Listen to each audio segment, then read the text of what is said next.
Hey,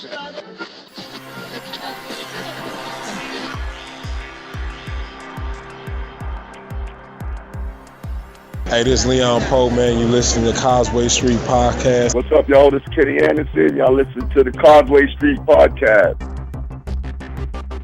For all you new listeners out there, I'm your host, Josue Pavone. I'm joined as usual by my two co-hosts. I'm Sean Dutra. What's up? Yeah, like talk long about walks yourself. on the bee. There you go. Joel Pavone. What up? I'm a Pisces. The most romantic. It leads off with that. The most romantic sign in all of the zodiac. Oh, If you couldn't tell by my voice already. oh, Sexy. But I'm the producer of this ensemble that we call Causeway Street. In case you missed it. Hey, Bill Walton here, Celtics 1986. You're listening to the Causeway Street Podcast. Yeah, come here for nothing but the truth. This is where dreams come true. Thank you, Boston, for my life. where are we going? You guys are such homers. It's your boy Terry Rozier. You're listening to the Causeway Street Podcast. Now listen to my boys Joe, Sway, Joel, and Sean.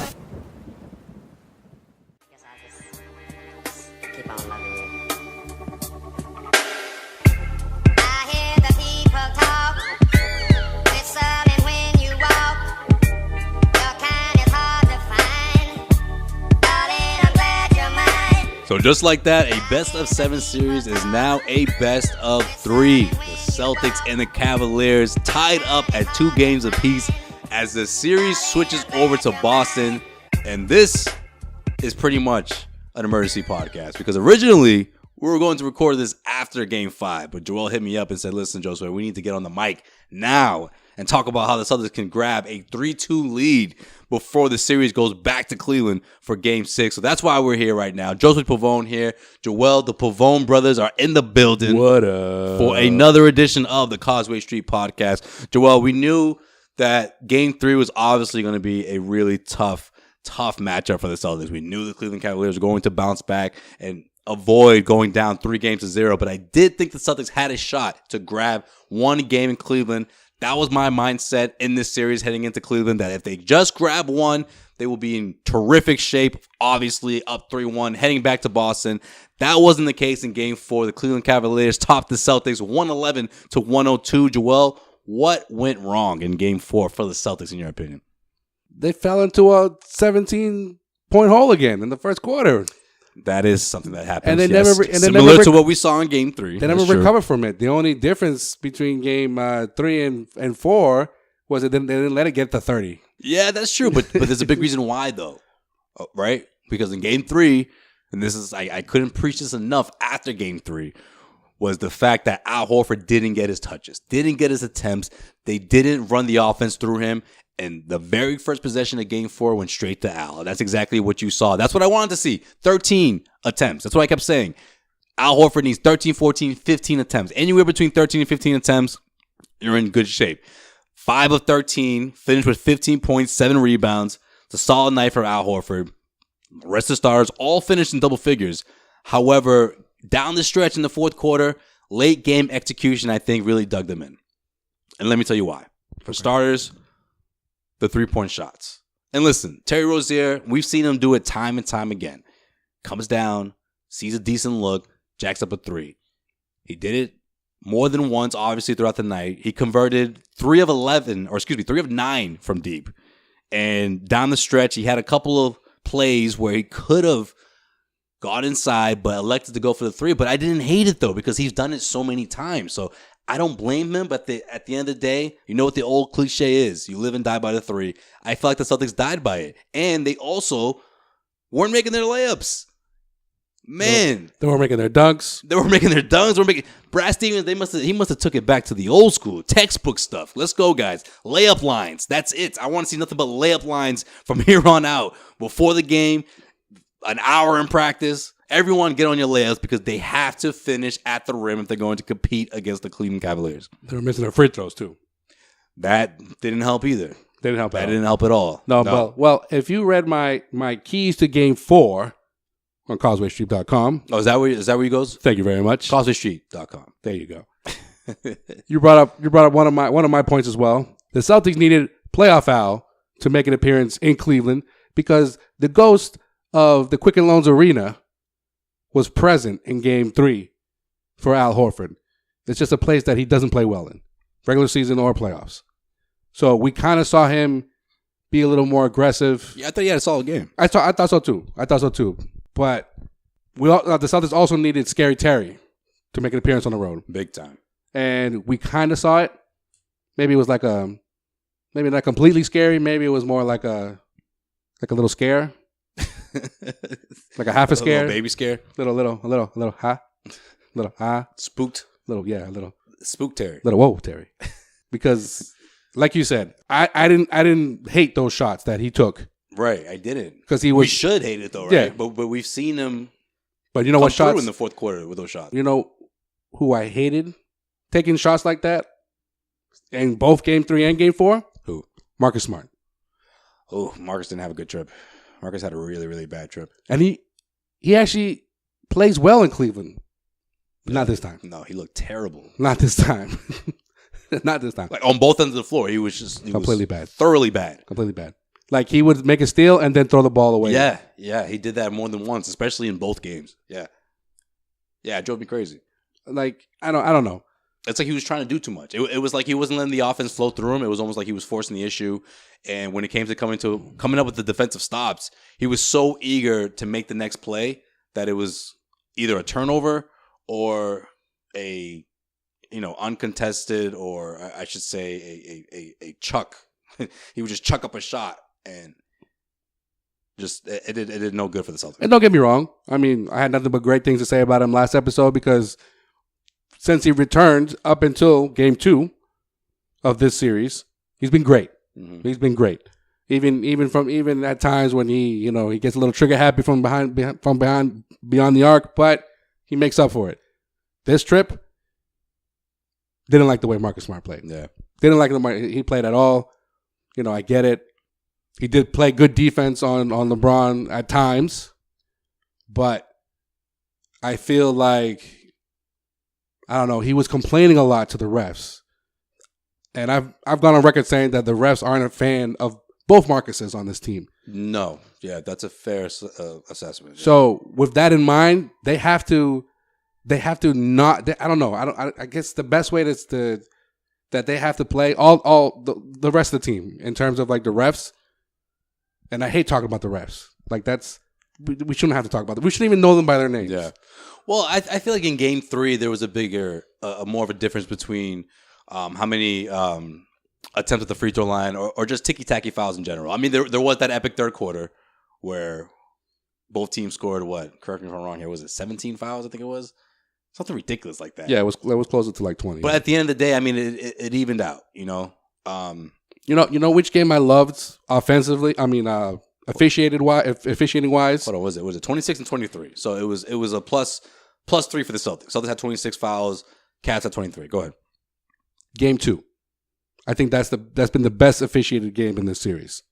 They let them play. It was a lot of physicality. The physicality play. Yeah, right? yeah, that's true. So much that even Lou was like, "Whoa!" Like the Celtics are. Oh, they're gooning it. Gooning it up. Right. That's right. Trying to play tough guy kind of ball. And then the next 2 games, it's like you're just looking at LeBron, for example, and he's at the free throw line. And it shouldn't be like that. Like if you're gonna call it one way, call it the same way on the other side. The Marcus Morris three-pointer in front of Kevin Love. The hell was that? Sweep the leg? What the hell? Sweep the leg? What was the Karate Kid? Cobra Kai shit? What the fuck was that? And then it was a foul on Marcus? The Cobra Kai mentality. What the hell was that? Sweep the leg.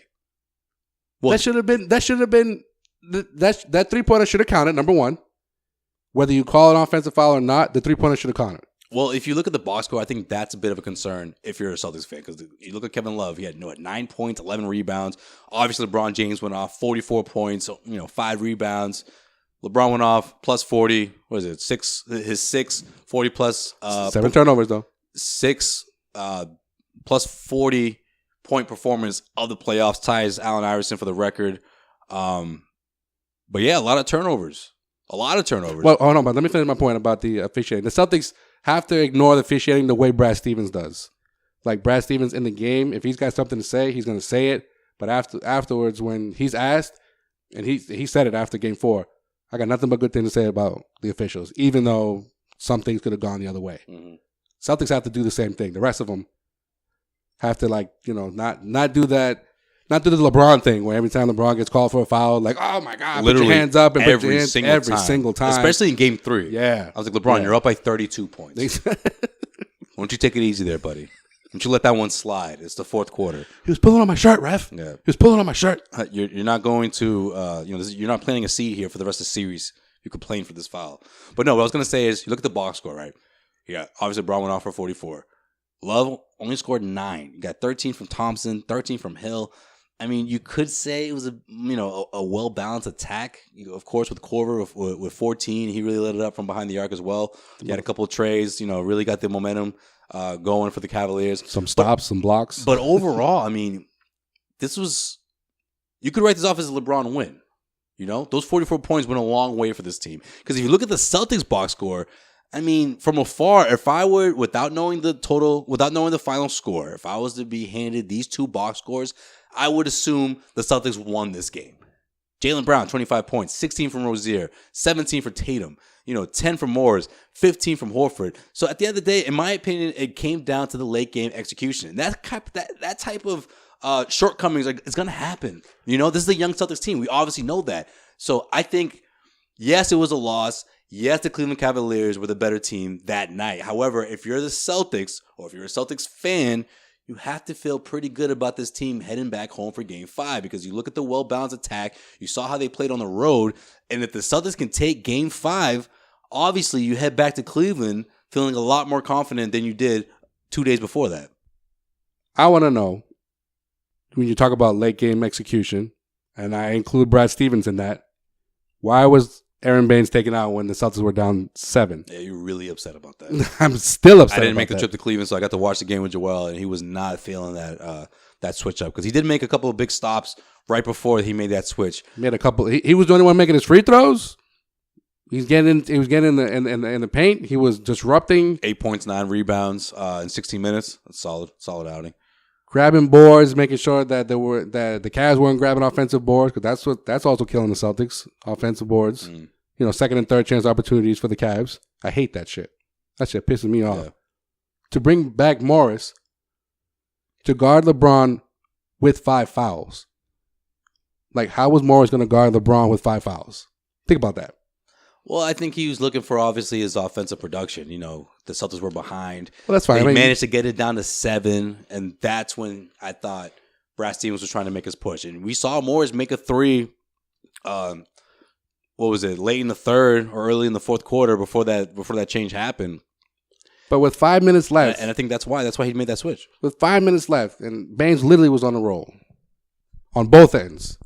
Keep him in a little bit. Like, you want to see the ISO Baines popping? Give him a little you more. You want to see him you see him top of the key popping threes? No, but what do you want to see? No, but he was making life hard for those guys because they started jump shooting again, especially LeBron. LeBron wasn't taking it to the hoop. They weren't grabbing offensive rebounds when Baines was in that for that stretch before he got taken out. Down 7. That's the closest they got. All right. Well, let me ask you this: do you think that Brad Stevens should really take into consideration of putting him into the starting lineup for Game 5? Do you think he should stick to what he has? Should Baines be playing closer to 20 minutes? I mean, what kind of adjustments do you expect to see from Brad Stevens heading into Game 5? Shout out to you, Trags. I agree with him. Baines should have started in Game 4. No, he shouldn't have. He should have. With all due respect, should have. You got to like the legend Trags. You play him in spurts. I'm not saying he should have played. What is it? How many minutes did he even play? I don't even think he even played 20 minutes. He played 16 minutes. That's what I'm saying. 16. You want to see him closer to 20. 20 minutes.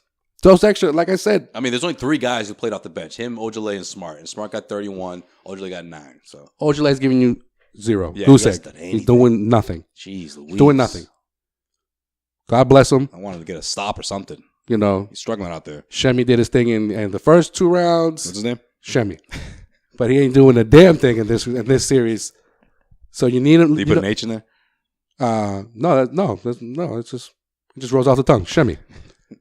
With Ojale not doing anything, you're bringing Morris off the bench, and then you have a little more balance off your bench because Smart, at least in Cleveland, I'm hoping he turns this around at the Garden, but Smart has to, I don't know, have a more balanced game that he just like the way he did in the first 2 games of the series. Yeah, play better. Thank you. He just needs to play better. But if he's the only one that you're counting on coming off your bench, that's not good. You know, the 2 Marcuses coming off the bench, like that's kind of badass, right? And then you got Baines doing his thing. Baines wasn't in foul trouble. Morris was. Smart got into foul trouble. And Morris got into foul trouble early too. Yeah. Like right away. What, he had 3 fouls in that first quarter? So that's that right there, that disrupts his rhythm. And then you're forced to go to Baines. I don't like when Brad's team is forced to go to Baines. Bring him in early. Oh, we'll start him. And then you play him in spurts. First 5-6 minutes, bring in Morris. Morris plays the rest of the quarter. Second quarter, the first 2 minutes of the second quarter, bring back Baines. Like that. Spread the minutes. Because you're shortening your bench, obviously. So spread the minutes with those key guys, especially the ones that are guarding LeBron James. Yeah, I think when Morris got into foul trouble, I mean, there were times where Brad Stevens could have taken him out.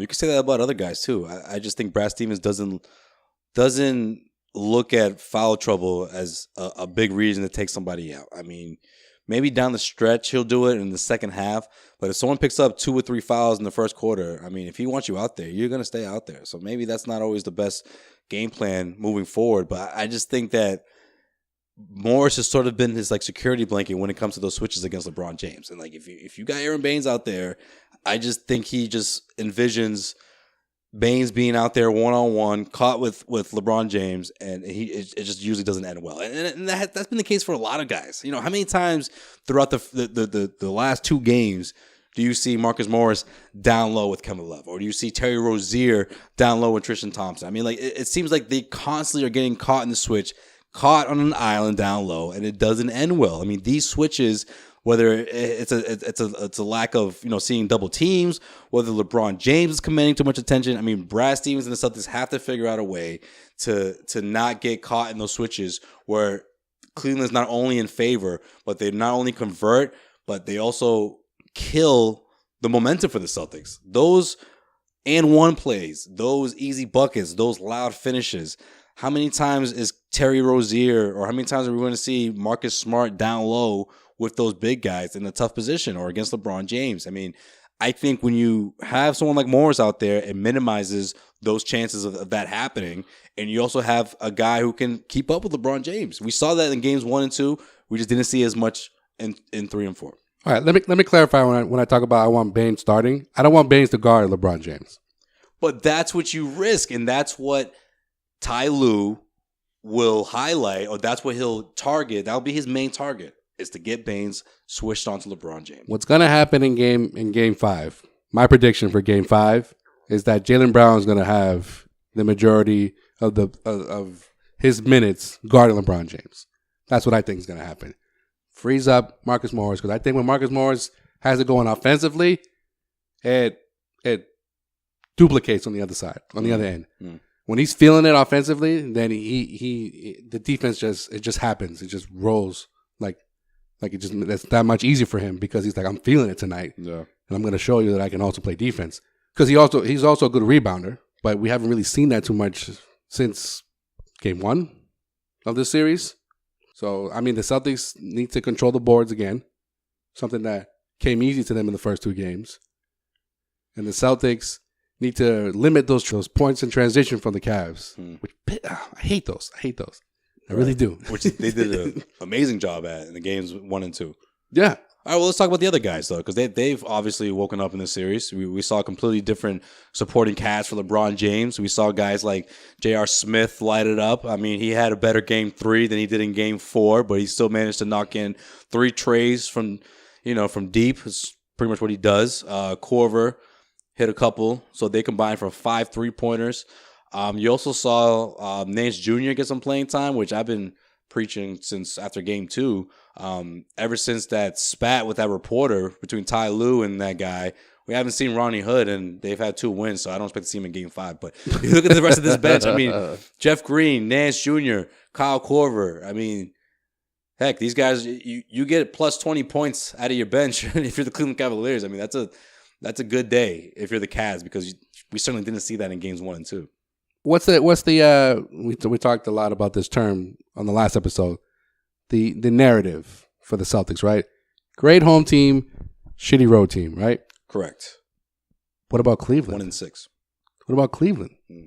Cleveland is 7-1 at home, so that means they got a shitty road record, right? Yeah. A lot of L's on the road. A lot of L's on the road. So, what the Celtics have to do, because they've learned their, I'm hoping they've learned their lesson in the last 2 games. Set the fucking tone early. Do not fall into a double-digit hole, because as we've seen the last 2 games, it's damn near almost impossible to get out of, especially when LeBron is on. But shit, even in game 2, though, when LeBron dropped 21, the Celtics were trailing by 8 points? Yeah. That's a good day. That's a good day, because you got Jaylen Brown going off as well. But that's true. Forgot about that. Even at halftime, yeah, trailing by about 8, that's a good day. You take that. Trailing by 30 in Cleveland, that's not a good day. No. That's what did Doc Rivers always say? That's too deep of a hole to get out of. It's the game of runs. Yes. I mean, one of many cliches from Doc. Cleveland just had a lot of runs, more than the Celtics did, and I think you just have to get, like you said earlier in this episode, Al Horford's got to get going early. He got going late, and game 4, maybe a little too late. Yeah, but just give him his touches. I like that he was getting his touches in game 4. I didn't like what I saw in game 3. Saw a lot of hero ball. Too much hero ball. Saw a lot of guys like Jaylen Brown, Terry Rozier. But I'm glad Jaylen Brown had chucking up shots, a great bounce back game, because he's been leading the Celtics in scoring this series. The first 2 games, 23 points in each game. Comes back in game 4 after a shitty game 3. Yeah, I mean, not.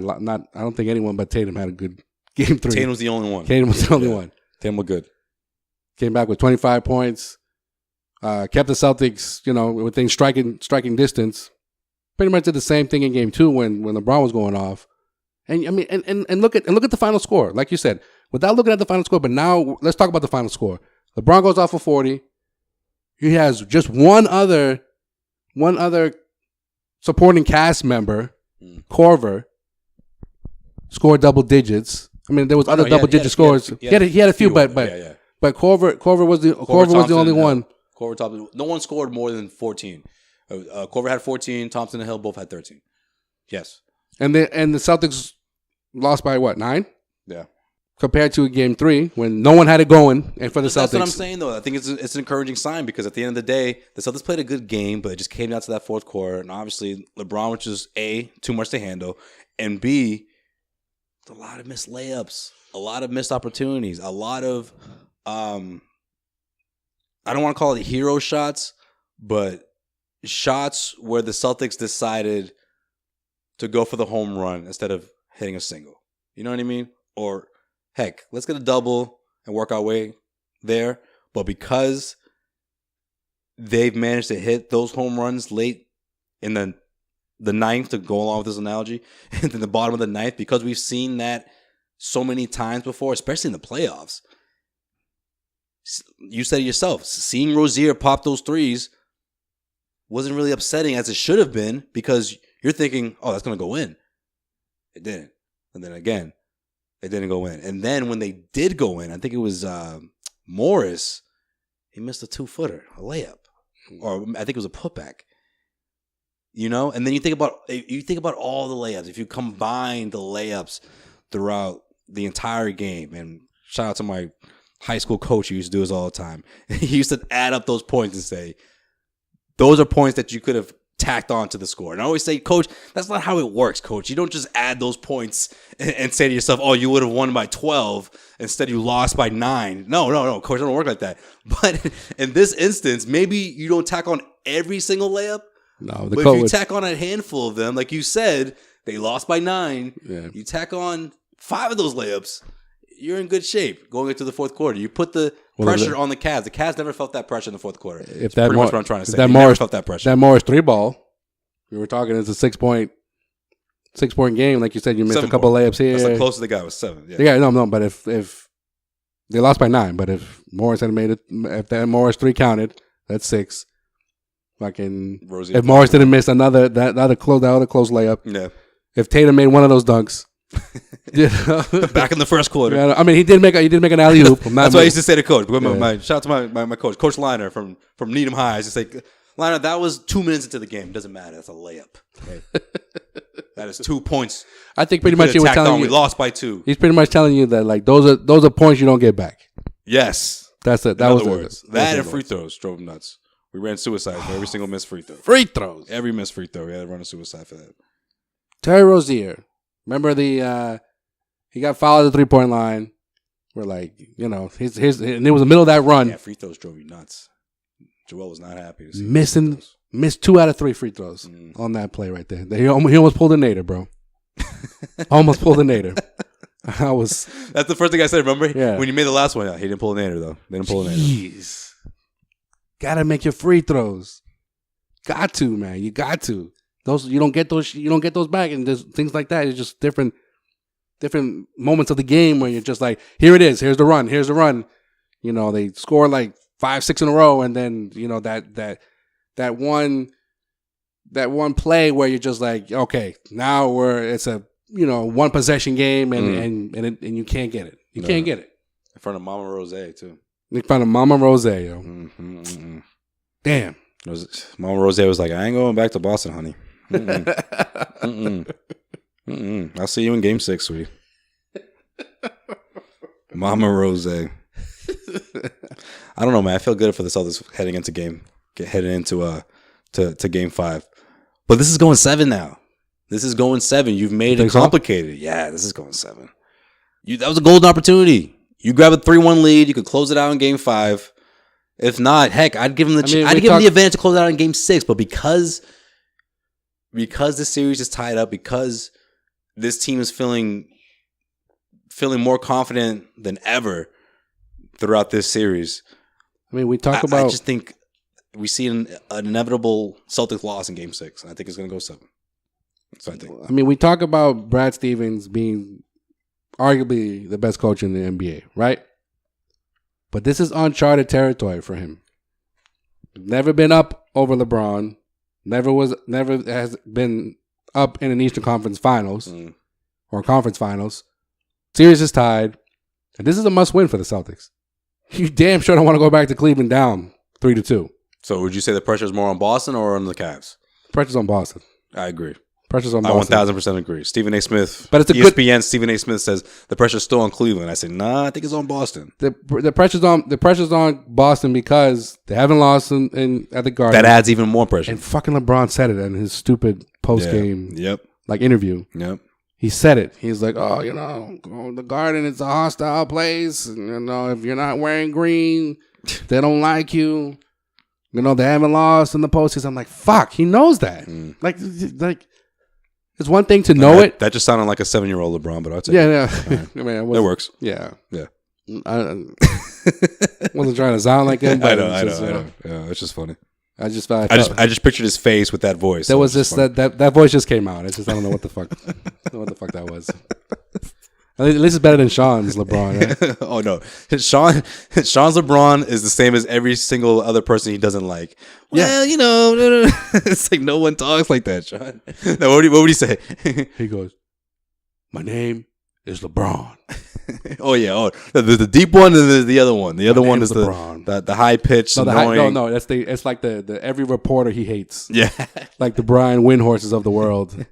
Well, today LeBron took a shit, and it was extra soft. So he might be a little dehydrated for Game 5. And if you look at his track record, when it's extra soft, that means he typically averages 35 points before the game. He might be a little dehydrated. He might have to get some Gatorade in him. But which is why I think it led to the cramps from the other night when he had cramps and he couldn't play anymore. It might have been contaminated food from a Boston hotel. We don't know. But typically he has great games on May 23rd. Did you see Windhorst after Game 4? He was like falling asleep, bro.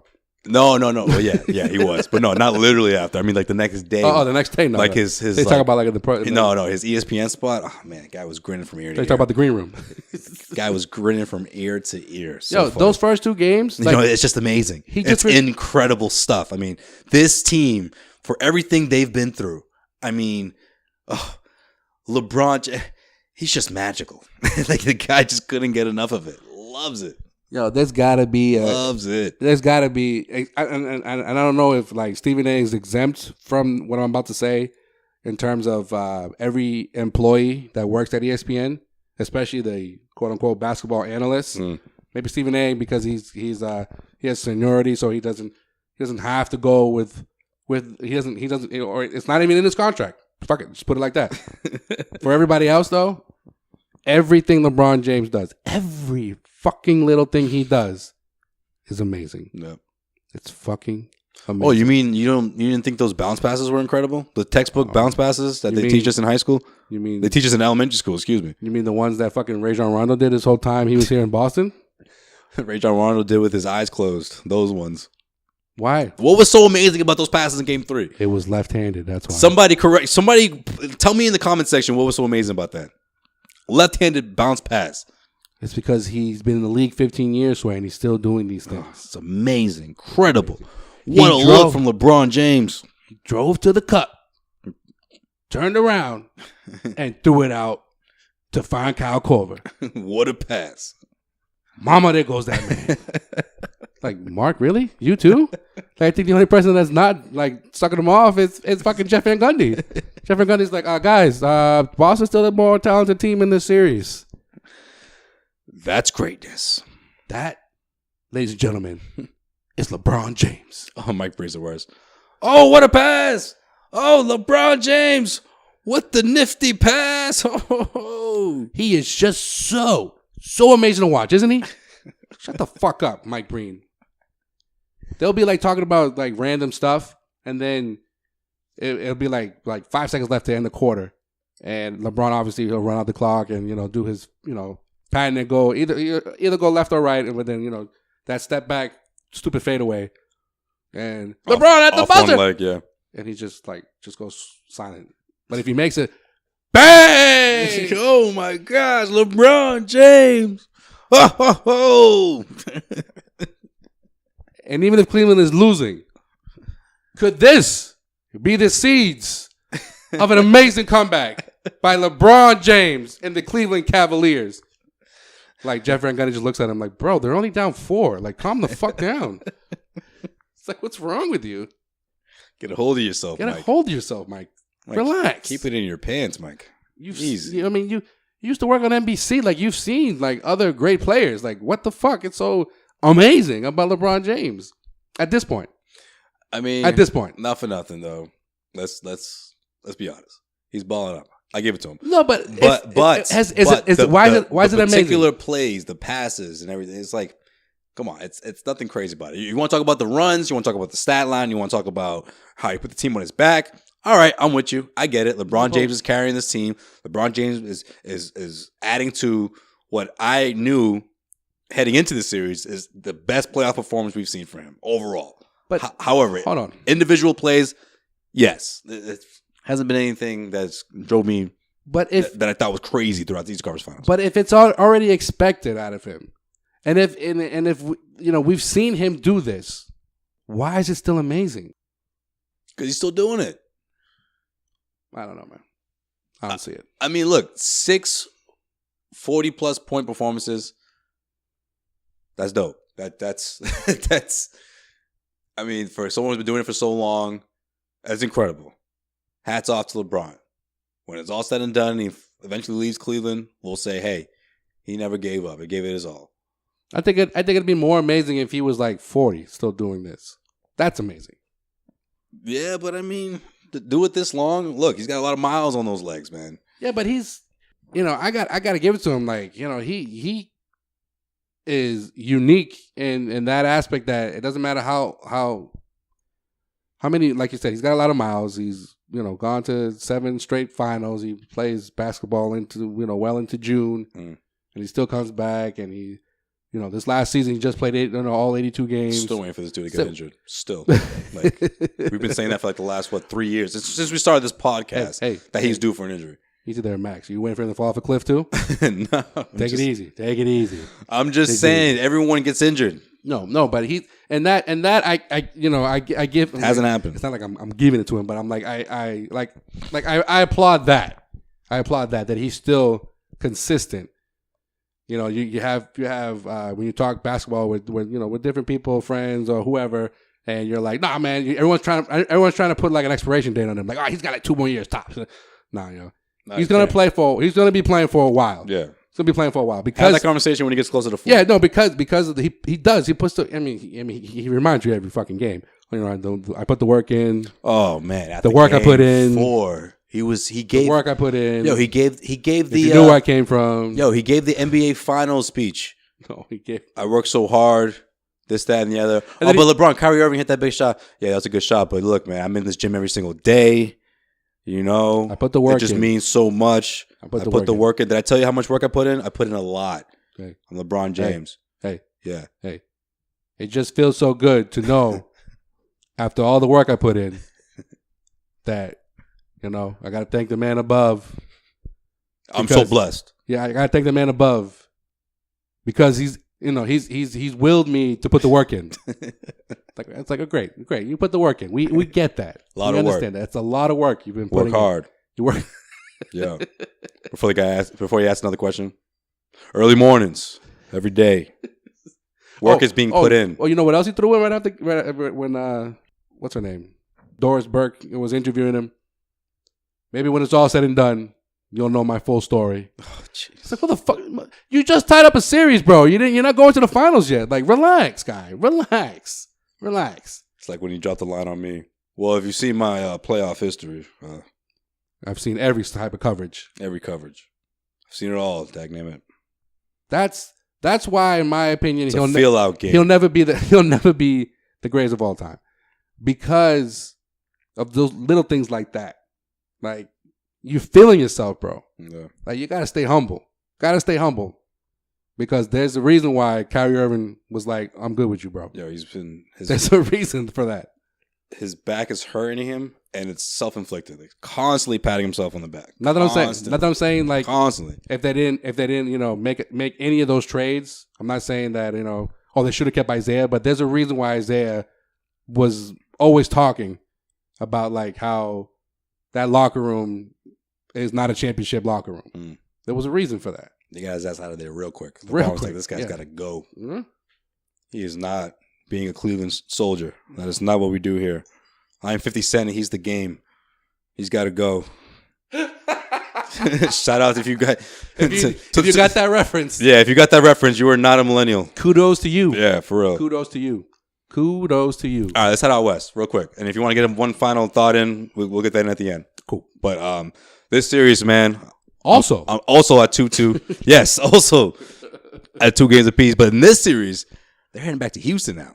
Also, does the Warriors no good? Yes, it doesn't. Does the Warriors no good? Talk about execution down the stretch. The Golden State Warriors. But hey. Had a chance to pull ahead. Houston did what they were supposed to do.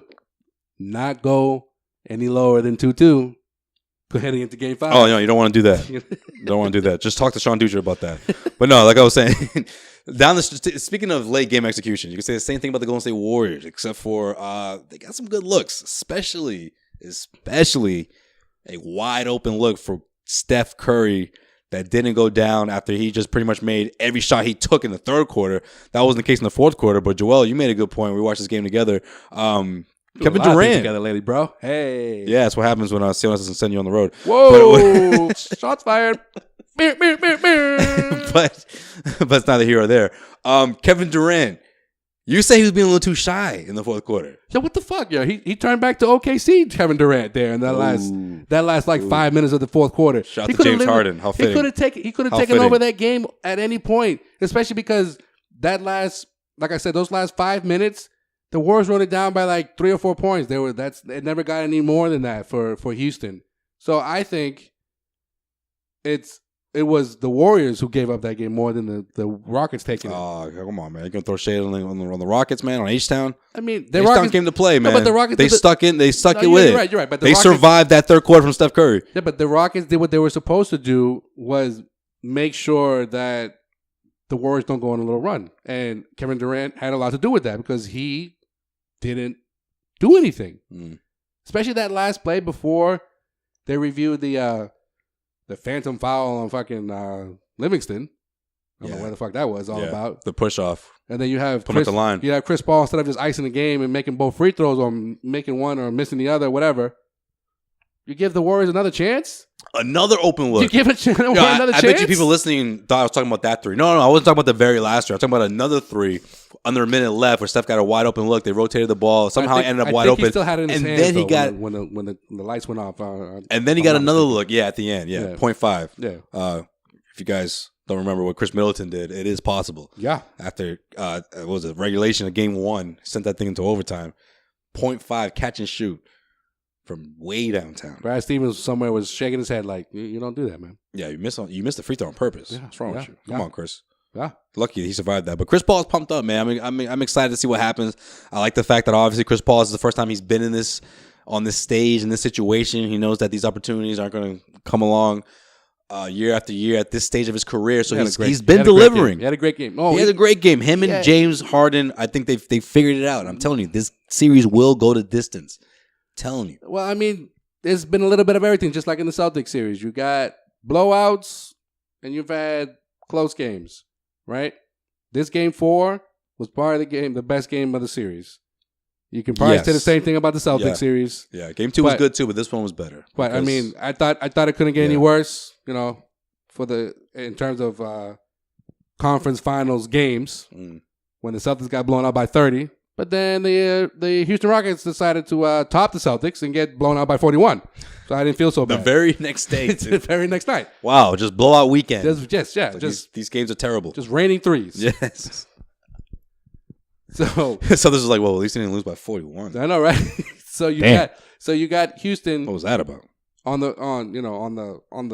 edge, on the cusp of going down 3-1, going back to H-Town, and Chris Paul responded because Chris Paul had big time 14 points in that blowout this time around, 27 points, and it was more offensive and more aggressive in taking his shots.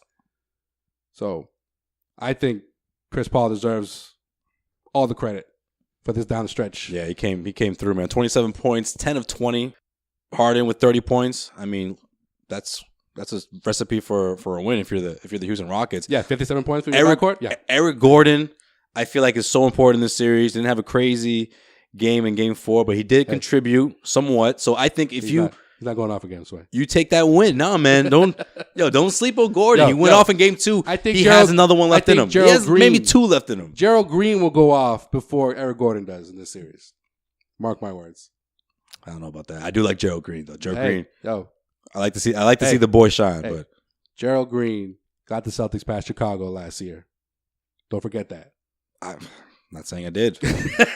I just think never said I did. I just think Eric Gordon's a lot more important. And also Trevor Ariza got to show up too, man. Ariza. I don't know if it's just because you're on the road or what it is, but if you can revert to what we saw in Game 2, you put this team in a really good spot.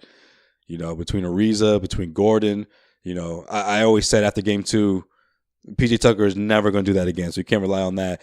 But if you get 20-plus points from Ariza and Gordon, but then there's a lot. That's too much for the Warriors to handle, and they just lost Iguodala. Iguodala's out. I know. I understand that. I don't know where the status is for Game 5, but without Iguodala, I mean, defensively, you've opened up a window here for the Rockets to go ahead and grab another one before the series is done. At least another one, and then we'll see what happens in Game 7.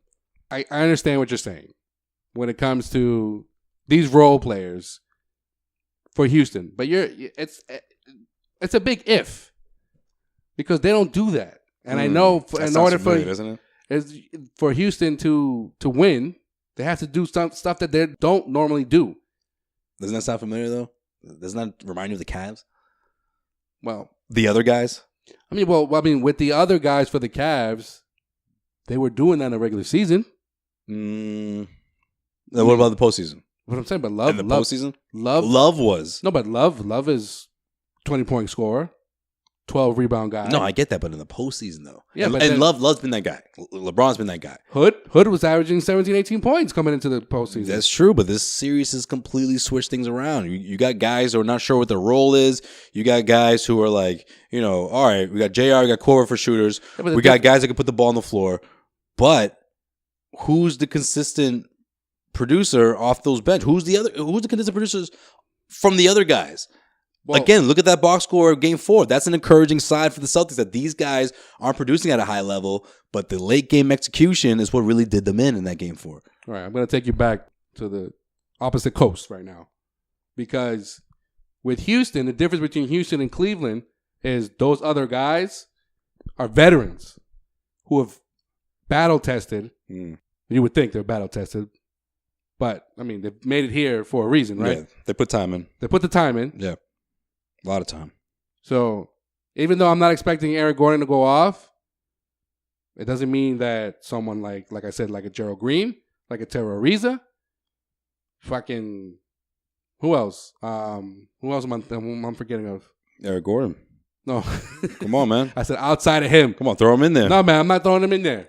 I'm not throwing him in there. I'm not going to do it. No, Yo, don't Joe, call me crazy, but Joe Johnson can even thank get some you. runs, bro. You just said it, yo. Joe Johnson can get some ISO runs. Joe. I was like, listen, don't call me crazy, but Joe Johnson push can get comes to some shove, runs. and you can't get production from your second unit. What Joe happened- get some. What happened to Let Joe get some. What happened to Ryan Anderson? Who? Ryan Anderson. The regular season was very important. I'm just saying, but that's Houston. Houston is so much more deep. And anyone at any point, those guys are capable of having a 20-point game. I'm not saying that that's Expected. Yeah. expected or it's, it happens on the regular. But Right.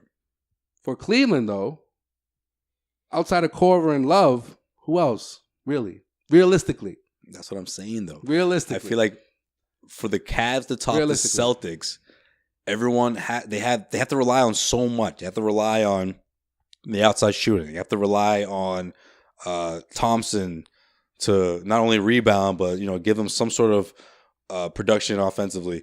They have to rely on so many things. Whereas the Celtics, it just comes naturally. I mean, again, you look at that box score, all 5 stars in double figures. Jaylen Brown, 25 points. The majority of these guys scoring anywhere between 44, 45% from the floor. But when it comes down to it, that fourth quarter is going to speak for itself. I mean, LeBron James is LeBron James. LeBron James can obviously not only make the difference in the game, but can put a team on his back and knock you off in the fourth quarter right when you think you're getting ready to make your run. I mean, how many times did we think they're going to make the run? Celtics went back. They were down by 11, pulled back to 8. Down by 11 again, got it down to 7 in that fourth quarter, and just couldn't put together that final run, that final push to even things out. If you put the same scenario in Game 5, I think the Celtics come out of that one. Well, even if LeBron James scores another 40 points and those other guys don't show up again, they're not going to win the game. They're not. Why? Because you have to have at least 3 guys score double digits for the Cavs to have a chance to win outside of LeBron. If Korver goes off again, or if, even Kevin Love, because Kevin Love hasn't really had, offensively, he's been all right the last 2 games. George Hill had 13 points. Yeah, he's been good. You know what? If he's hitting threes, that's a problem. We haven't even talked about what they've done defensively on Rozier, and Hill has a lot to do with that. They've done a really good job of making him uncomfortable. But like I said, a lot of the times when he puts the ball on the floor, especially in Game 3, it drove me crazy. I'm like, Rozier, just drive. Yeah. Just drive. And then in Game 4, when he did drive, he wasn't finishing. Yeah. And then he did hit a couple threes, which got himself going. And then, that fourth quarter, when he opened up the he third. wanted to hit those home runs, and it just didn't work out for him. No, when Rozier opened up the third with the emphatic dunk down the lane, nobody even thought about even stopping that. That's the Rozier Keep the doing Celtics that. need. Yeah, that's the scary Terry. How many times that they fucking need? How many times in game? Not the that's the scary Terry. How many times in Game 3 he would go inside, and then he would settle for like it was a shot in the paint, but it wasn't like a layup. You know what I mean? It was almost like a little floater, like a little floater. But it was so timid. He was so timid with it. It's just like, come on, man, finish strong, give it to him. So that's something we're going to rely on because we know what he does at TD Garden. We've seen throughout the entire postseason. Well, that's a difference. A different Rozier when he's playing on the parquet. Yeah, but that's the difference between the Warriors and the Celtics, right? When it comes to both teams that are considered the more talented team in their series, but the Warriors technically only need like 2 guys to have a regular night. Not even a huge night, a regular night. If Kevin Durant and Thompson are going off, just for example, right? Because we saw that in the first 2 games. Steph he was okay. Yeah, he woke up in game 3. Yeah, but The first 2 games. Yeah, the first 2 games, especially the first game, if Durant is going off and Thompson's going off, and then you got Green doing the dirty work, then that's probably going to be a win. Yeah. It's probably going to be a win. Switch back to the East. If Terry's not going off, if Brown is not going off, Tatum or Horford, like a combination of those 4, that's a tough game. All right, let's get into our ending here. So hold on. Same way we end every single podcast I want to make sure here on Causeway Street. I want to make sure we get this straight. Do you or do you not think that Houston's going to win this series? Because every time I ask you, you're just like, I don't know, man. They could give him a fight. Yeah, they're gonna but you never say they're going to win. They're going to 4-7, man. They're going to 4-7, all right? Still doesn't answer my question.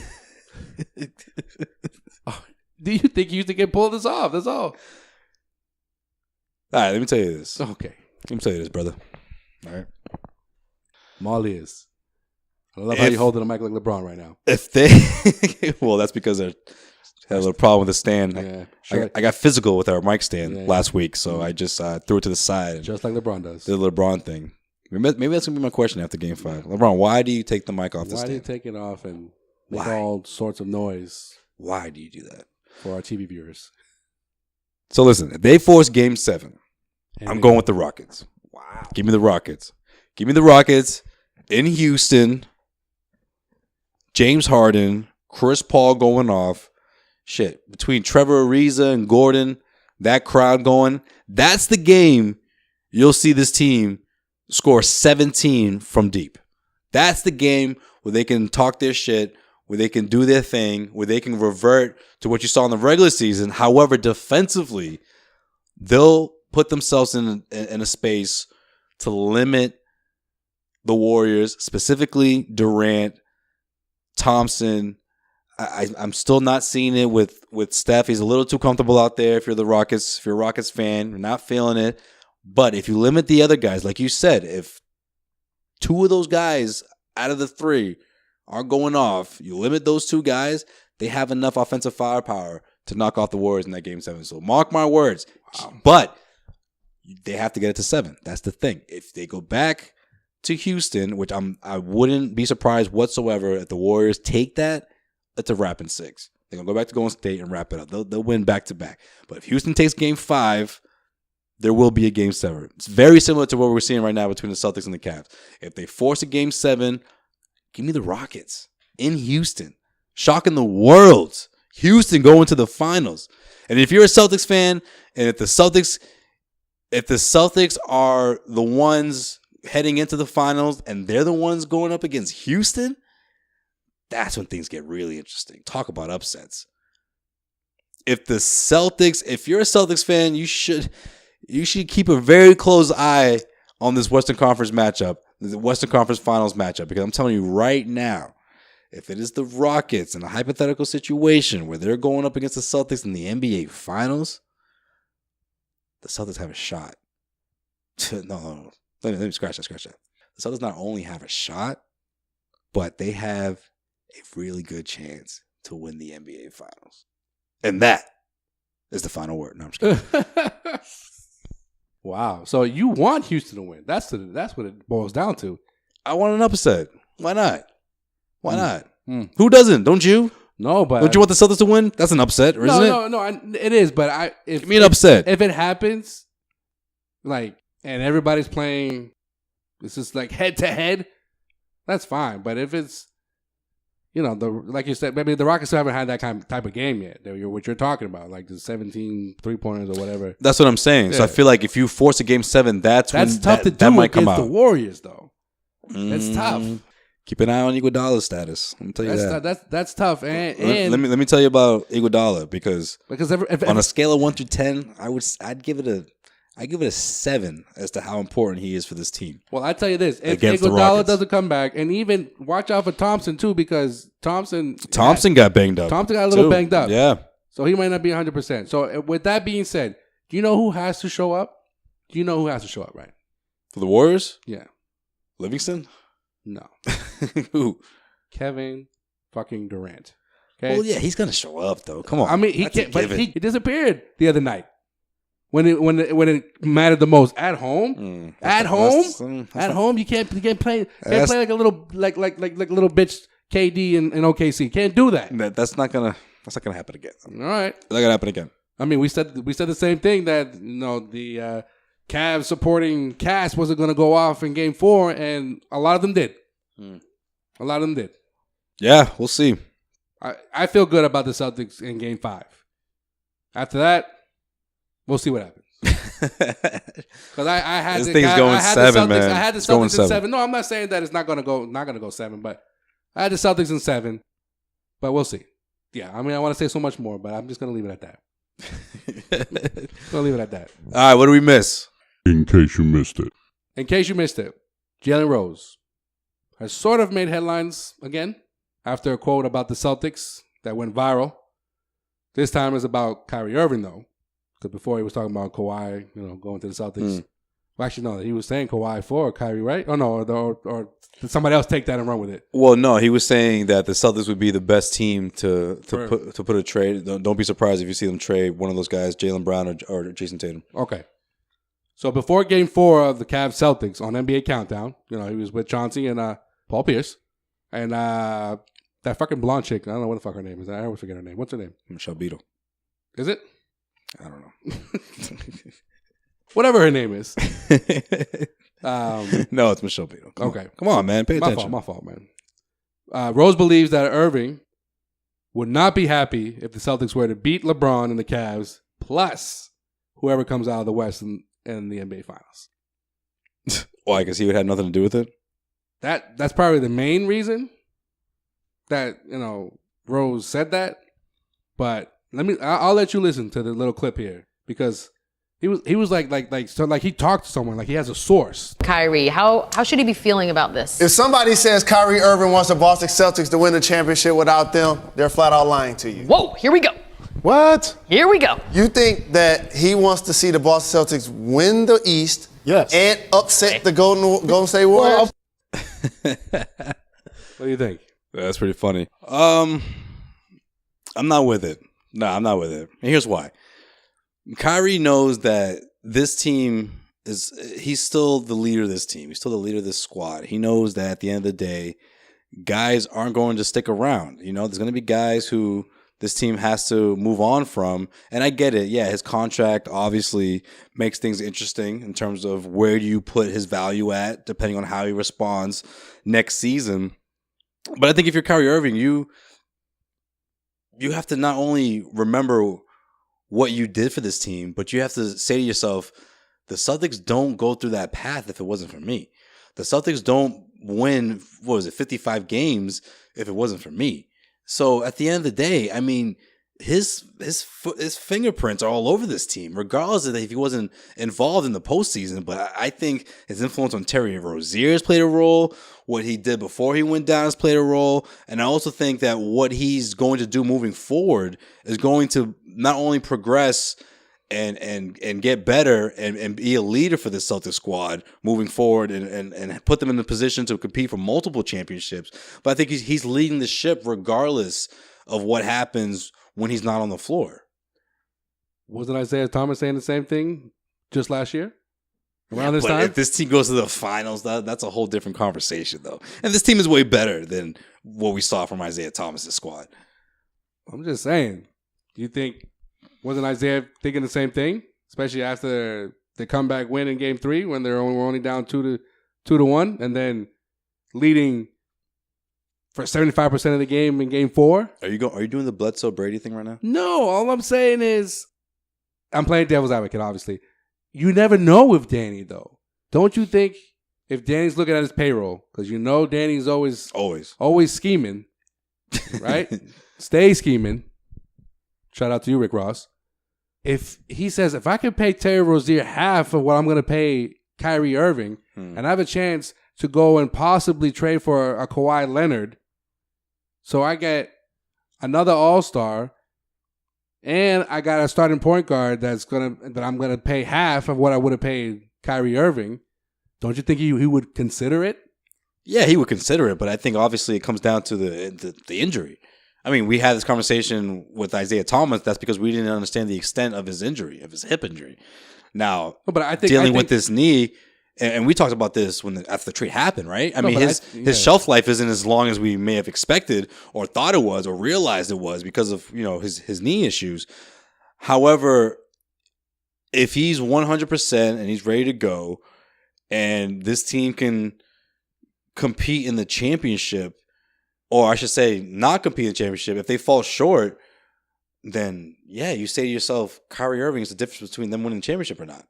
No, I understand all of that. I guess it's an open-ended. I understand all that, but it's an open-ended question, I guess. Yeah, but we have to wait and see. I mean, Danny Ainge took a shot, right? So I'm just gonna put this offer on the table to Cleveland, and Cleveland went for it. Cleveland didn't have to go for it. Cleveland made that trade quickly. It's funny because we didn't connect the dots because, remember the reports was, Danny Ainge is keeping a close eye on Cleveland. Let them know, hey, if you want to trade some pieces this way. But no one expected the piece to be Kyrie Irving. I thought that it would have cost way more than what the Celtics gave up to acquire Kyrie Irving.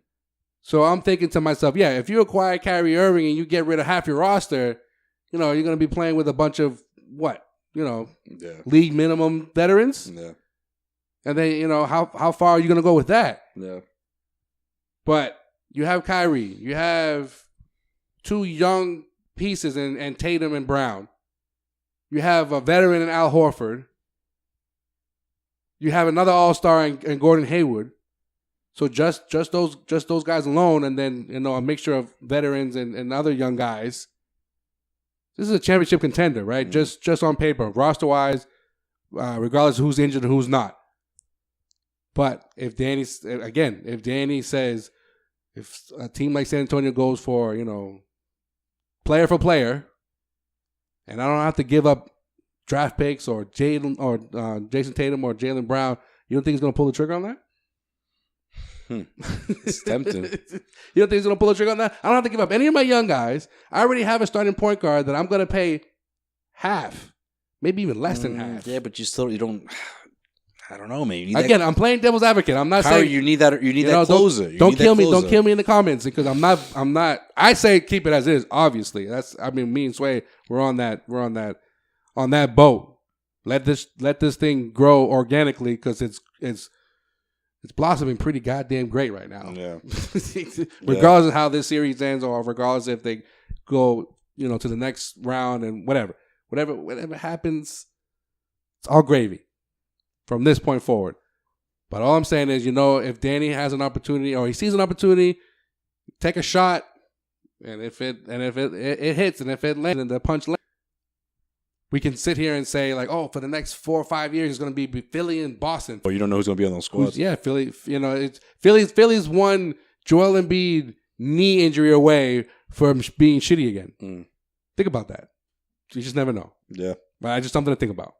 All right, what else you got? In case you missed it, congrats to the Celtics forward Jason Tatum on being named to the NBA All-Rookie First Team. There you go. Becomes the first Celtic rookie to accomplish such a feat since. Who, Sway? Paul Pierce. 1999. That's right. Lockout season. Should have been Rookie of the Year that year. That's just me. I digress. Tatum, along with fellow Rookie of the Year finalists, Ben Simmons and Mitchell, made the squad, plus Kyle Kuzma and Lauri Markkanen. I think that was a shocker for me. Not a shocker, but a little bit of a surprise. Yeah, I mean, I wasn't surprised, but you almost forgot about him, right? Because the Bulls didn't make the playoffs. Yeah, that's right. That's true. We've I felt like towards the end of the season, he wasn't making headlines the way he was before. Whereas guys like Donovan Mitchell going off, Tatum obviously going off, so you almost forgot about him. But it makes you think, though, what a draft class, right? Yeah. I mean, these guys, all those guys. Those 5 guys, they all have the potential to be perennial all-stars, Yeah. So it's gonna be interesting to see how that unfolds, and we can't help but wonder what could have happened if Markelle Fultz was drafted by the Celtics. It's unbelievable stuff. Can't make this stuff up. Number one overall pick. We were just talking about fucking Ainge, Jesus, he pulled it off again, bro.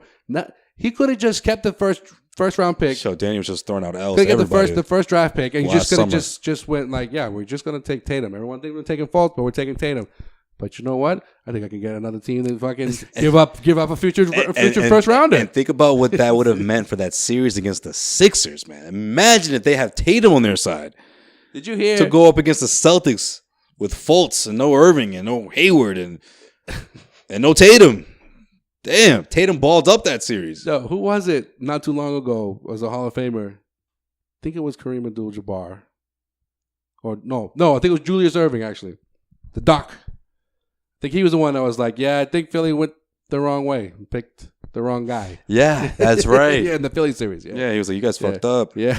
He's like, yeah, somebody done fucked up. Yeah. Thought that was interesting. Could have been yours, Philly. It could have been yours. Could have been yours.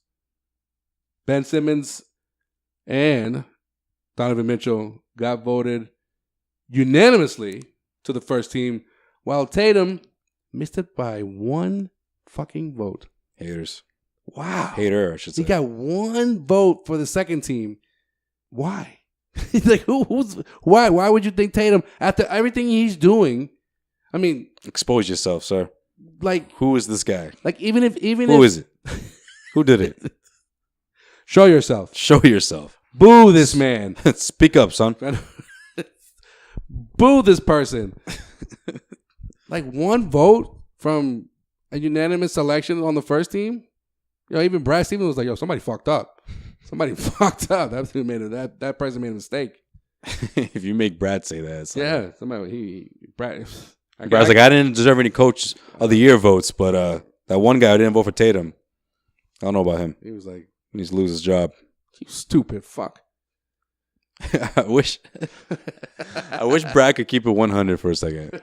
Because deep down inside, Brad wants to say, yeah, I think there's a lot of haters in this league, got a lot of coaches that just don't realize how fucking great of a coach I am. And, the fact that I didn't get not one vote from those coaches just shows how they're haters. They think that it's easy what I'm doing, but I'm fucking genius and on my way to eventually win a championship. And maybe they'll understand, or maybe they're just hating because I came from college and I was supposed to stay there and be the head coach of Butler. And how crazy is that, yo? People just stay hating on me all my life. Like, imagine if Brad could just keep it 100. Like one day he just go off. Like, he doesn't realize there's like so many cameras and all this. All of a sudden he's just like, sorry there, guys. I bet you the only person that hears that. We guys were talking about Jason Tatum. Yes. The only person that hears that is his wife. That's it. He must be like,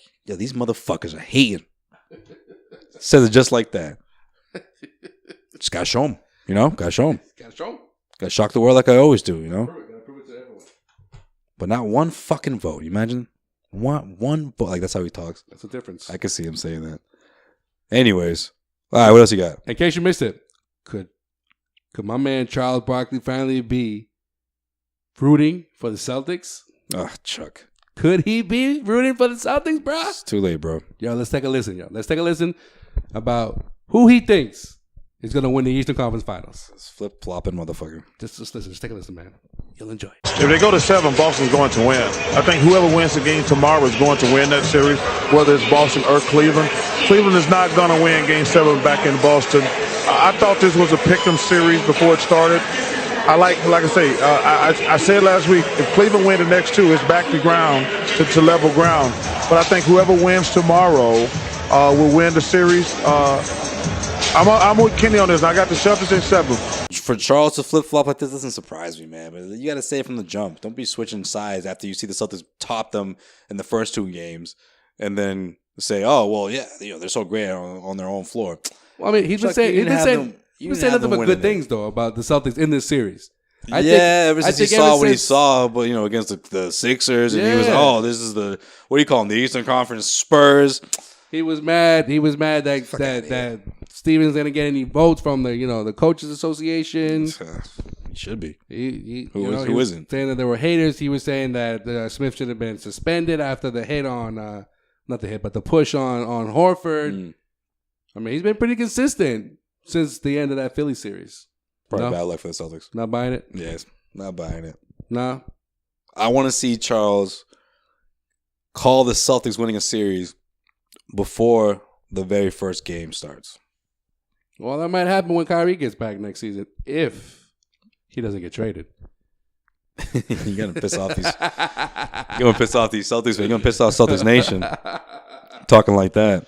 Look, you know it's only a matter of time before people. Saying you know it's only a matter of time, but you know it's only a matter of time before people start saying it. You know it's only a matter of time for people like, hey, give Rose the keys. Some people think that these two can actually be on the same squad for the next 3 years.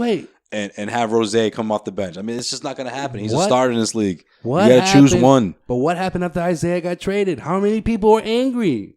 Like, how dare you? He's one of us. I'm just saying, like, Danny, don't doubt Danny that things are supposed to stay the way we assume that they're going to stay. When Danny's like, I got a whole other vision that nobody knows about. Until it happens, and then you're like, "What the?" And then all of a sudden, oh, whoa, Danny's a genius again. Yeah, all of a sudden, Steph Curry's in a Celtics uniform. It's like, wouldn't shock me. Like, oh, he done messed around.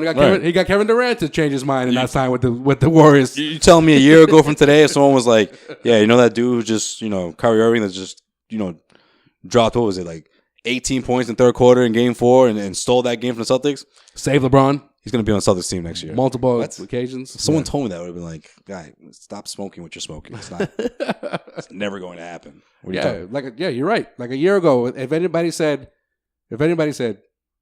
Isaiah is going to be used to sign Gordon Hayward, and he's going to be, the future, I would have said, yeah, that's what it was supposed to be.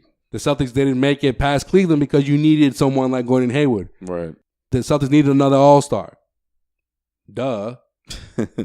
But like literally weeks after signing Gordon Hayward, using Isaiah to sign Gordon Hayward.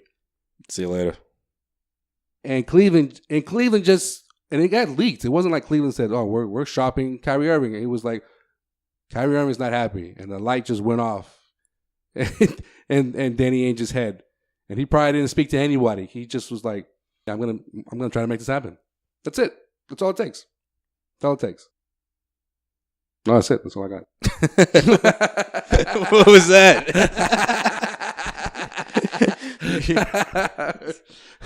Joe picked up the pad. He was like, that's all it takes. I'm about to go waiting for the smooth transition. That's it? All right.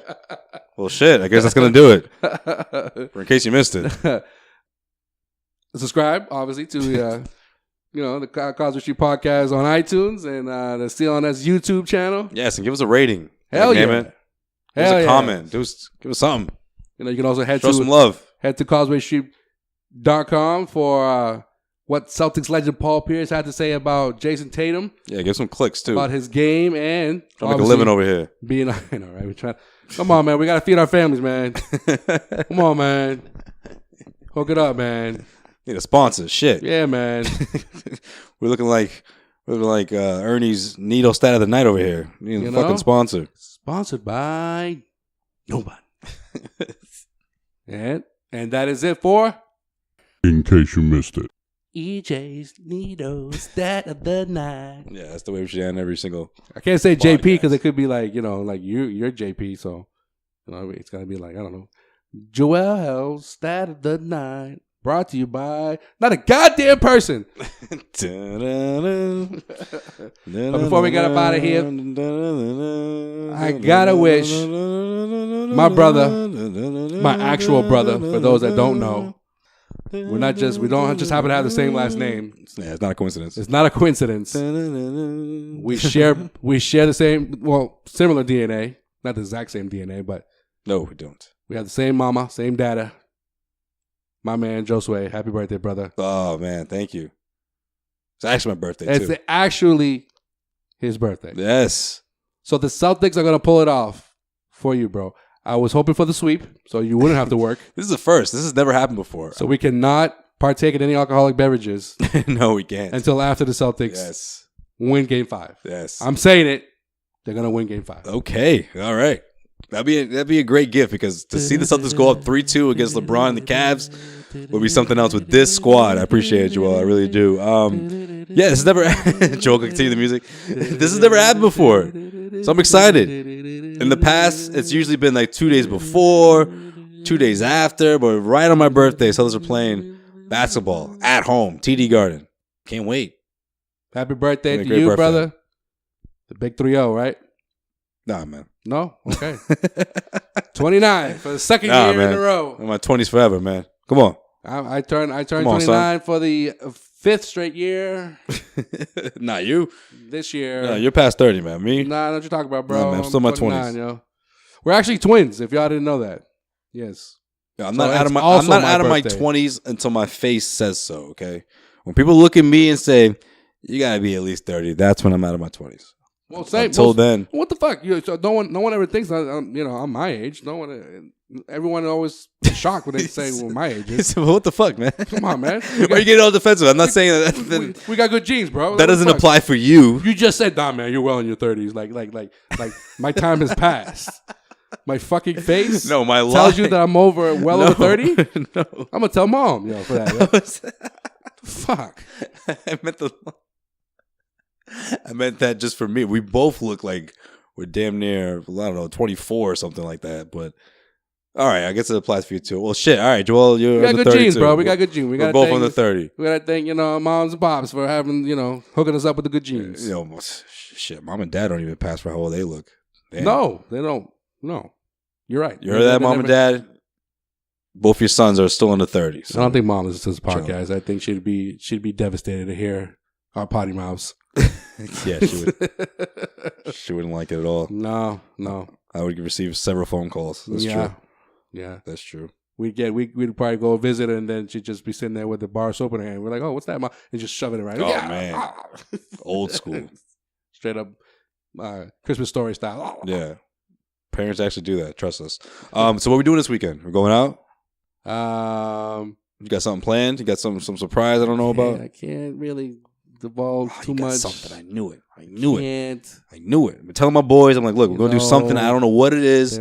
I can't say because I don't know what this dude has in store. There might be, females. but I Oh, can't man. It's that kind of divulge weekend. Too much. Is that kind of weekend? Yeah. Oh, shit. There Might have to get the Causeway Snapchat going to see what see might to end give up- people a might peek of what's going on. end up at the circus. I don't know, man. If there's enough time, Maybe there might not be enough time. Maybe even Home Depot, Bed Bath and Beyond.